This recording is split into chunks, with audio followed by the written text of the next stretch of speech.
Hello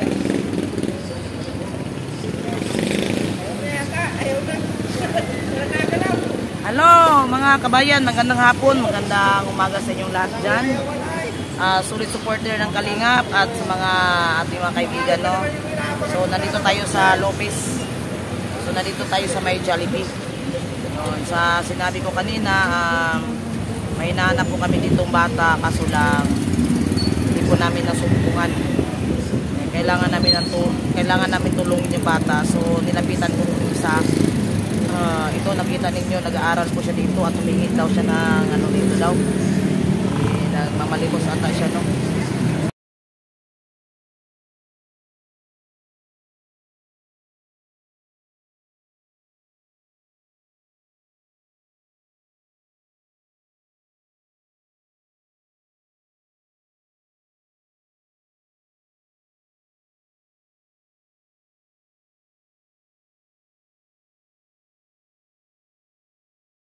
Kausapin natin itong bata na to. So, anong pangalan mo? Roldan? Rose Ann Barrera. Bakit nandito ka nag-aaral? Nandilimos ka? Pabaon sa pangalan sa school. Bakit? Asa ba yung mga parents mo?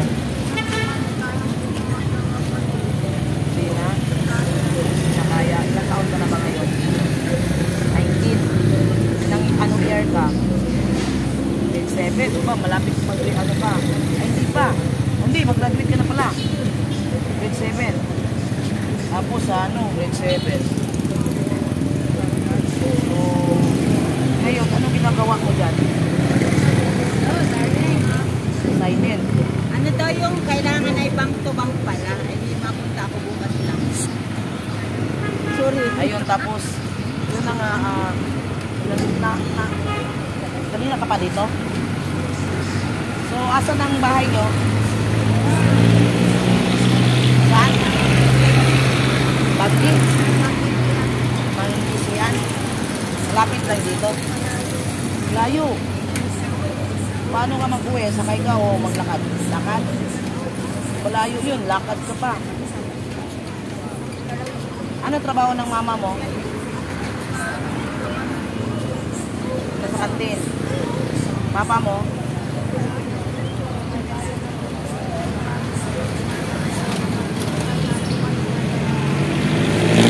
Yung papa mo ay bagong asawa. Papa mo walang asawa pa. So, sinong naiwan sa papa mo mga kapatid? Walang naiwan. Lahat, dinala kayo. 7, lahat kayo. Bakit nag-asawa po yung mama mo? 7 na nga kayo.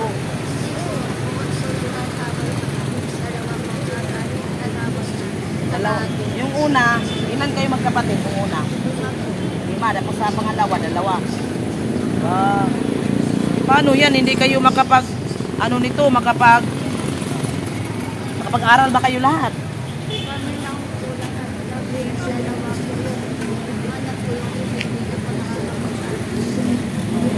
Dalawa lang kayo nag-aaral?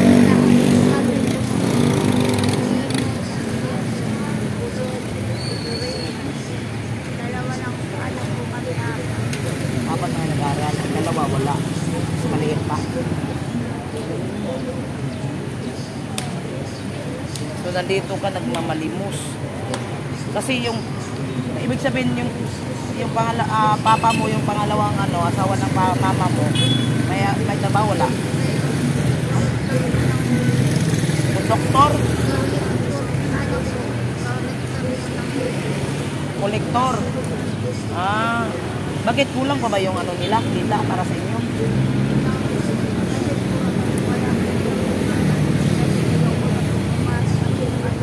Ayaw umasa. Kasi, parang papayag ata sa hindi ka makapag-aral na. Ikaw ang panganay. So, kailangan mo nagsikap ka para makatapos. Nurse. So, ang ganda ng ang ganda ng pangarap mo, maging nurse. Kaso lang, hindi ka sinusuportaran ng mama mo. Kaya nagsisikap ka. Kaya nandito ka sa labas. para ano, malimos. So, ayan no, mga kalingap no. Isang bata na gustong matapos sa pag-aaral at hindi umaasa sa magulang. Dahil marami nga daw sila 7. Panganay po siya. Nakapangasawa pala yung mama niya 2 beses. So, yung ano mo, papa mo, yung papa mo talaga hindi nag-support sa inyo. Hindi nagpadala. Pero alam mo yung papa ko, saan mo papa mo ngayon?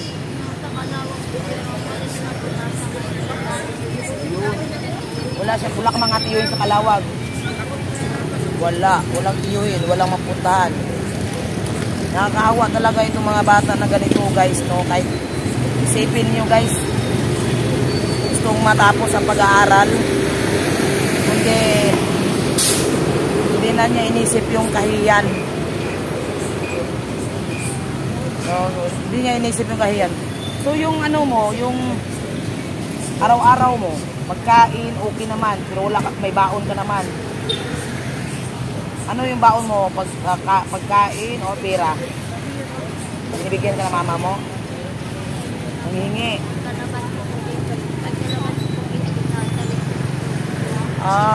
Okay. So ayan guys, no, dito siya nangihingi sa Jollibee. Kawawa naman. So, kayong 3 dito, ito kaibigan mo. Oh. Ikaw nagbibinta.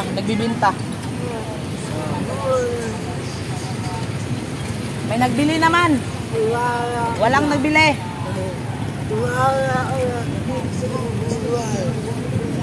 Tatlo. Naintindihan mo ba siya?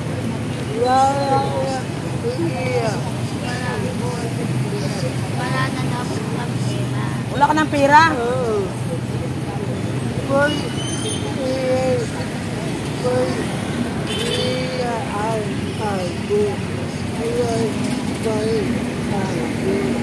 May daw.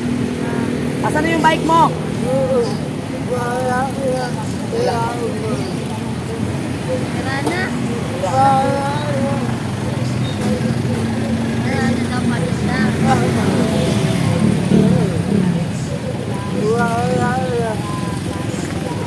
Saan yung pumakilala yung bata niya?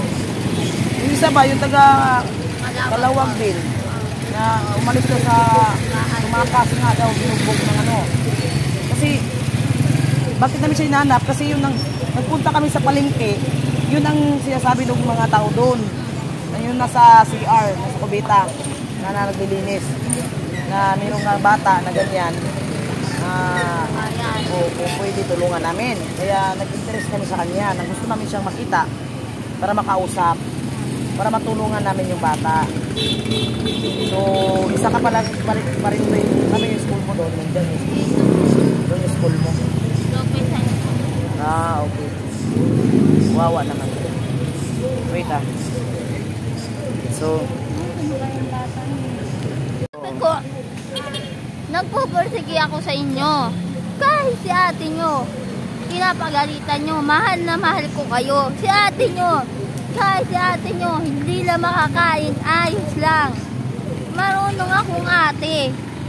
Kahit ako, ginaganyan nyo, ate, pahingi na pera, bigay naman ako, hindi ko sila pinapabayaan. Ate, bautang nga si mama, bigay naman ako at ayaw ko silang babayaan bilang ate. bait mo naman ang yung ate.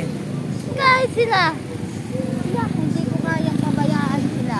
Mga kapatid mo, hindi mo kayang bayaan yung kapatid mo. Hindi. Mapagmahal ako. Kahit sila, sabi ko, kutitig, mahalin nyo si ate nyo. Mama, ikaw ba, minamahal mo ba si ate? Minamahal mo ba ang ate mo? Napanganay mo. Na dati, ako po kasi may development. May ano ka, mental develop, ano ka? Opo, naimatay na din po ako. Meron ka na rin ano. Ay, naghihimatay pala ikaw. Sabi ko nga, samahan mo ako. Ako, nagpapasama nga po ako dyan sa magsaysay. Sabi ko, patingnan na natin yung sakit ko. Paggabi, ayaw nyo na nagpupupuk akong ganun at nasaat na nga yung dibdib ko. Ay, pag nahihimatay ako, Nung nasa school nga po ako, hindi ko po alam na nasa baba na ako. Hindi ko po alam na naimatay na ako. Nawalan pa po ako ng malay. Wawa naman ikaw eh. Sabi ko nga, gusto ko nga din po mag-live, humingi ng tulong sa mga live. Sabi ko, ikaw mama, marunong ka mag-alaga sa amin, marunong ka din makaintindi bilang panganay. Oh. Ako, pag ayaw nilang gumawa, ate, ano po, kuha mo nga po ako dyan. Saglit lang po mama, saglit lang po, saglit lang po. Ay mga kapatid ko, nagwawala pa po. Ako, ate nila, pag halimbawa, yung mga damit nung isa kong kapatid, ako po naglalaba. Yung mga kapatid ko po, ay nako, po sige ito. Ayaw ko po sa kanila nag-aaway, ayaw ko po sa kanila bangayan ng bangayan. Sabi ko, nai-stress yung ate nyo. Kaya sa ate nyo, may sakit na sa paghihimatay. Kayo, bilang kapatid, marunong kayo makaintindi. Ganun. So ayan guys, no. Hindi ko ano nito, kawawa talaga tong bata na to. Sinong ano dito nag-aaral ng mabuti para daw makatapos siya, ang maraki ang pangarap niya na makatapos sa school. Hindi na siya umasa sa magulang niya guys, kasi nag-aasawa ng pangalawa yung mama niya. So mayroon siyang dalawang kapatid doon sa pangalawang asawa ng mama, palilipito silang lahat. So sana may mag-abot ng tulong nitong bata na to, nakakaawa, gusto daw niya makatapos. So gusto mo ba makatapos talaga? Yun, so ayan, andito siya guys, no, kasi nagmamalis. Pagkatapos ng assignment mo dyan, manghihingi ka na doon, binibigyan ka naman. Magkano ka pag sa isang ano ba, sa hapon? Sa 200 po, minsan 100 lang po. 100, 300. Nagkakaas ko lang po yung pera. Nagkakasya mo yun. Tapos nakaipon ka din. Minsan may ginagawa po kaming field trip. Halimbawa, nagluluto po kami ng cookies. Yung pera po namin na kay ma'am po, yung 10% sa kanila, yung kalahati atin po. Ang gagawin ko nga po, mag-iipon ako sa pera ko para po panggamit ko po. Nag-iipon ka sa sarili mong sikap yun, no? Tapos utangin pa ng mama mo. Grabe naman yung mama mo, utangin pa yung pera mo. Pinaghirapan mo na nga yun. Sabi ko nga, ikaw mama, marunong ka makaunawa. Pag walang pera ate, huwag mong hingian ng hingian. Ay ako naman po, bigay lang ng bigay. Kahit wala na si ating baon. Ngayon nga po, sabi ko, mama, papasok ako. Ngayon lang po ako papasok. Bakit ka magsabi na may pera ka? Dapat hindi ka magsalita sa mama mo may pera ka. Hindi po, nakikita po nila. Nakikita niya? Halimbawa, kukuha ako ng pamperenda ko, mama. Wala na nga po akong pera. Ay, pag may nakita, sabi niya, sabi, ate, pautang nga. Di ba nagsusugal yung mama mo? Hindi po. Papa mo? Hindi din po, pagkain po ang binibili. Pagkain lang talaga. Anong gagawin niya doon sa pira mo na hiniram niya? Ay, pinanggabayad, bibili niya po ng pagkain ng kapatid ko. Ay, ako naman si bigay. Bigay ka. Hindi mo na sinisingil? Hindi na. Sabi ko, mama ko yun. Pag ibang tao, marunong ako sumingin. Sabi ko nga, ganito. Huwag ako may nakipang tao. Gusto ko na magpampon sa ibang tao. Ayaw ko na sa inyo. Gusto mo magpampon? Gusto ka na umalis sa inyo? Oo. Kasi na-stress ka na sa inyo. Hindi ko lang po maiwanan yung school kong yan sa Lopez ay. Hindi ko po kaya. Gusto ko po makapagtapos din po ako ng pag-aaral. Ngayon po grade 7 na ako. Sabi ko, mama, kaya ko yan. Kahit grade 7 ako, na nasa speed room ako, kaya ko yan. Protektahan ko kayo. Sabi ko nga, pag ako naging nurse, mama, yung katawan ko muna ang ko. Unahin mo? Uunahin ko bago yung kapatid kong isa. Ay, nakakaano naman yung niya, unahin daw sarili kasi may sakit nga daw siya. 'Di ba? Dapat naman talaga, tama naman yung gagawin mo. Naunahin mo yung sarili mo bago ang iba. Kasi paano na pag once na unahin mo sila tapos bigla ka nang halimbawa kung ano mangyari sa iyo, paano ka makatulong kung unahin mo sila, 'di ba? Yan, tama to. May ano to, ng bata na to, meron siyang Oh, okay yung pag-iisip niya guys, no? Matalino. Matalino. Sana may makabot ng tulong nito, oh. Nakakaawa talaga. Nakakain ka na ba? Hindi ka pa nakain. Nakakain na ka naman ng tanghalian. Hindi pa. Wawa naman to. Hindi pa daw nakakain. Tanghalian, hindi pa nakakain hanggang sugutom ka ngayon. Ha? Gutom ka, gutom ito nga yung bata guys. So, paano na yung pag-aaral mo? Baka meron ka pang babayaran dun. Ay, ito nga po, pinakita ko sa inyong papel. Meron na. Magkano naman yun? Awan ko nga po, kung magkano. Ito nga. Tingin nga. Ay, sabi ko, Mama, ano ba ito? Papasamahin niyo ba ako dito sa field trip natin? Sabi ko, Ano field trip to? opo, gusto ko po dyan sumama. Makarating. Magkano kaya to? Kailan to? Awan ko po kay Ma'am. Lalagyan po ng pangalan kung ano, kung oo sila. Ay, gusto ko nga po dyan sa... Umuki na ba yung mama mo? Hindi pa. Hindi, ayaw nga po puwayan. Bakit? Dahil walang pera ibigay. Oo, sabi ko, kaya ko yan, Mama.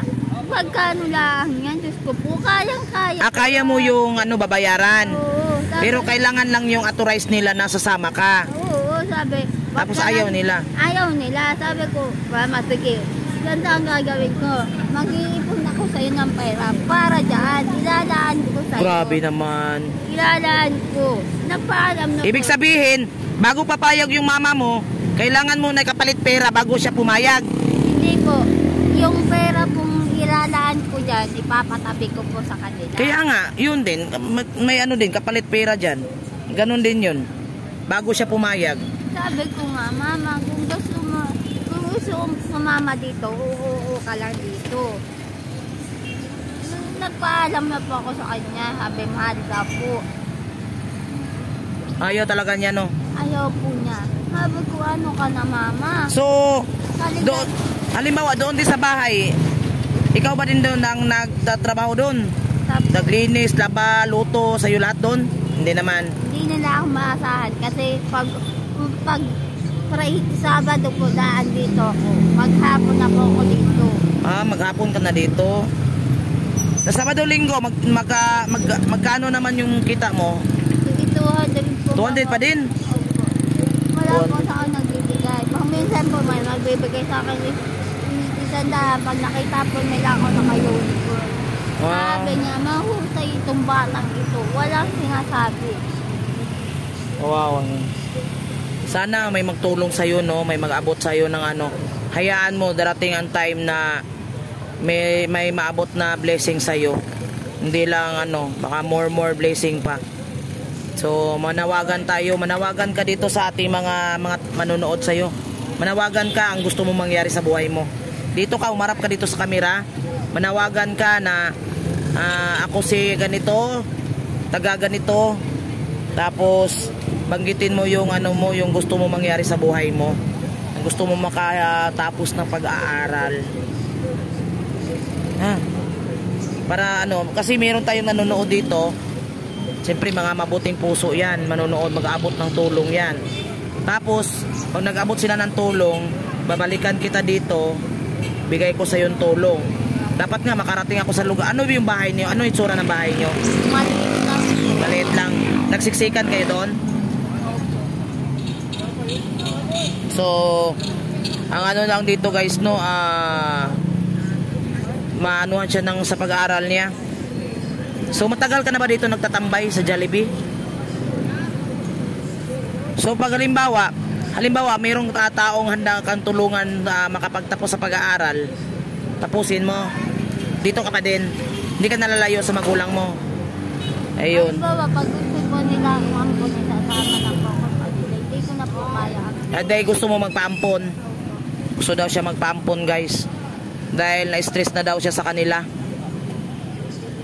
Ayun, so okay, wait. So ayun mga kalingap, sana may mag-abot ng tulong dito.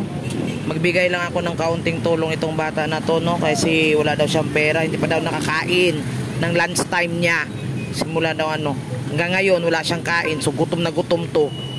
So na-stress na sa kanila, sa panganay sa. So ayun, ay hindi ko sana mayroong maawa sana, no, dahil gusto talaga niya makapagtapos. Nakita ko lang kasi siya dito nagsusulat, nilapitan ko kasi may nanap nga ako. Tapos nang nalaman niya na gusto namin tulungan, sabi niya gusto din siyang magpatulong dahil hirap na din siya sa ano niya, gusto na siya makatapos sa pag-aaral. Kahit mga konting halaga lang mga kalinga, abutan nito, gusto pong makapagtapos. Dadatnan ko dito nagawa ng kanyang assignment. Tapos mamaya magpalimos na yan sa Jollibee. Dito po yung pwesto niya. Diyan po yung pwesto niya. Ito din si ano. Ayan.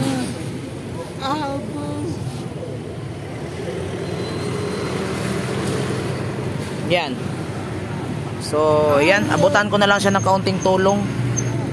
Itong isa din, gusto magpa-interview itong isa, Hindi ko naman maintindihan to. Paano ko to paanohin to? Gustong... Hindi ko maintindihan siya. Gustong magpa-interview. Abutan na lang natin ng tulong kunti. Wait.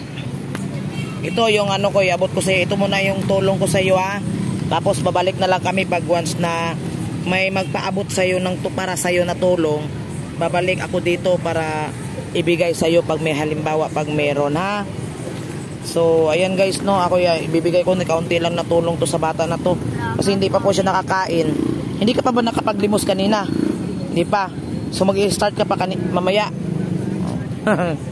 Hirap talaga ganito pag may anak ka na ganito. Masakit sa dibdib. Nakita mo bata ganito, no? Masakit.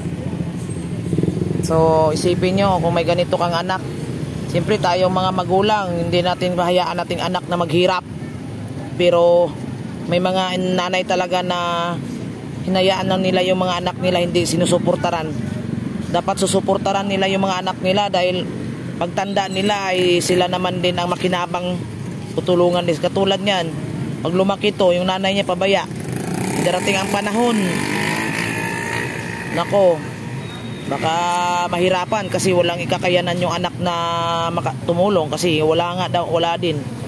Dahil hindi man niya sinusuportaran yung anak nila nung gustong mag-aral. So ayan mga kabayan, thank you so much sa inyong lahat sa pag-antabay sa aking vlog na to. Hanggang dito na lang tayo. Shout out kay Kuya Bal Santos Matubang. Paki-subscribe po sa mga nandyan sa baba. Bal Santos Matubang, Ate Edna Vlog at Kalinga Prab. At sa aking mga kasamahan sa Gumaka Landing Pad, si J. Murillo Vlogs, ang ating ambasador ng Gumaka Landing Pad. Ang deputy po si Kalinga Plidja. Kasamahan po natin si Beliones Mix TV. Ayun, yun ang ating mga kasamahan. Paki-subscribe na po. Salamat sa inyong lahat mga kalingap, mga sulit supporter ni Kuya Bal. Thank you so much sa inyong walang sawang pagtulong at walang sawang pagsuporta sa aming mga channel. Thank you so much guys. Bye bye. God bless you all. Bye. Kalingap dance, dance, dance, dance. Kalingap dance, dance, dance, dance. Kalingap ang laging hanap-hanap, tumutulong sa kapwa at taong mahihirap. Di alintana ang pagod at hirap, sa pagkalinga sa tuwa mga kababayay napapainda. Yeah, yeah. Kalinga dance, dance, dance, dance.